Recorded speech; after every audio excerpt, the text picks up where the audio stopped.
the station that is local for you. NBC4 at 11 starts now.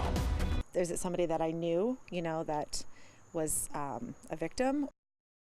Thanks for joining us tonight for NBC4 at 11. I'm Jared Smalley. Shock and disbelief in an affluent community on Columbus's north side after the feds arrest a man on child pornography charges.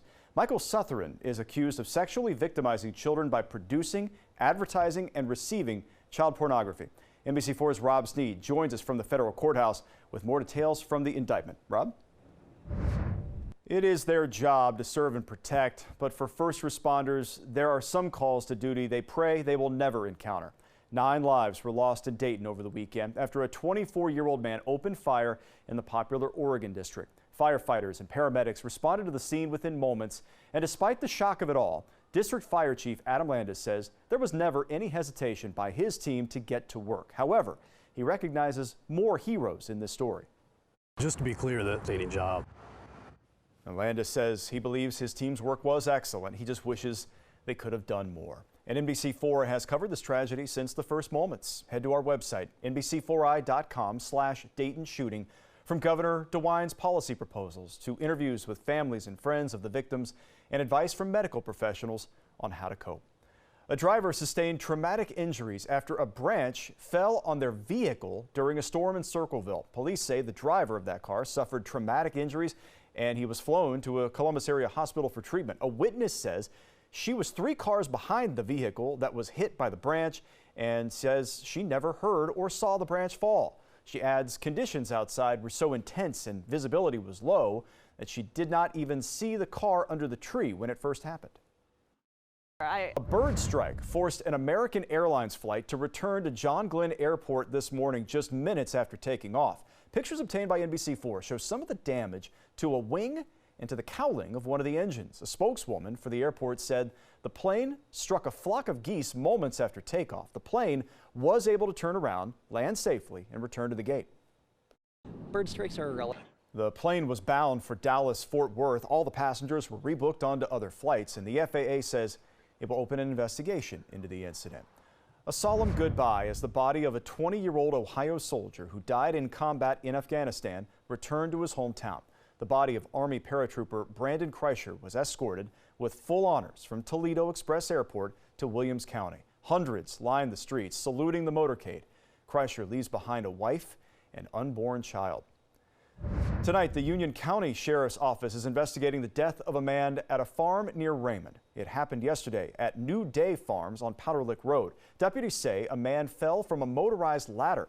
Investigators have not positively identified him. We're told OSHA and ICE are also taking part in that investigation. Whitehall police say they seized drugs, cash, and a gun while serving a warrant in the Hilltop area. We're told the warrant was part of an investigation into drugs being brought into Whitehall. Police say they seized methamphetamine, fentanyl, cocaine, and heroin. They also found more than $7,000 in cash and a stolen handgun. Police arrested 5 people. One of them was arrested with trafficking in meth, 2 were arrested for drug possession, and 1 was arrested for tampering with evidence. The 5th person was arrested on a misdemeanor traffic warrant. A towing company, which has towed away cars in the Short North and around Ohio State's campus, is accused of illegally removing thousands of vehicles over the past 4 years. A lawsuit against Shamrock Towing claims their signs do not say who is allowed to park by them and that the signs do not meet requirements set by state law. The lawsuit claims 66,000 cars were towed in Columbus over the past 4 years, with about half of those by Shamrock.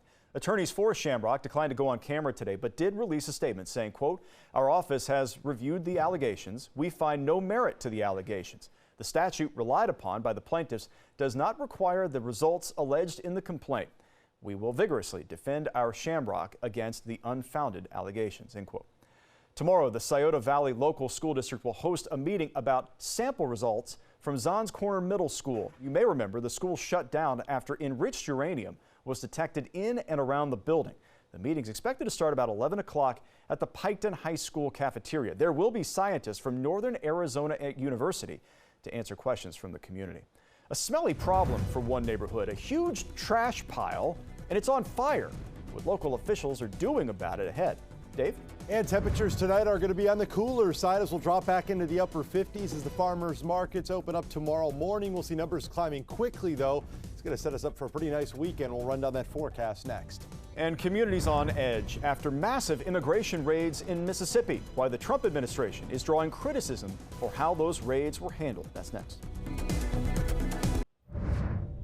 President Trump is defending this week's immigration raids in Mississippi, calling them a deterrent to immigrants thinking about entering the country illegally. Immigration officials say a little less than half of those arrested Wednesday have been released. NBC's Chris Pallone has the latest. Now, Storm Team 4 with Central Ohio's most accurate forecast.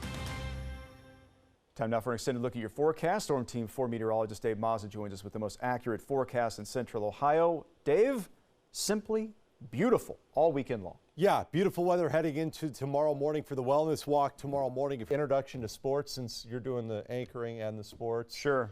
You're going to fill my car up afterwards, too? And Not a vacuum it problem. out? I mean, give you the keys. You got nothing else going on. I'll just put it on your tab. Got a busy night in sports, too, right? We really do.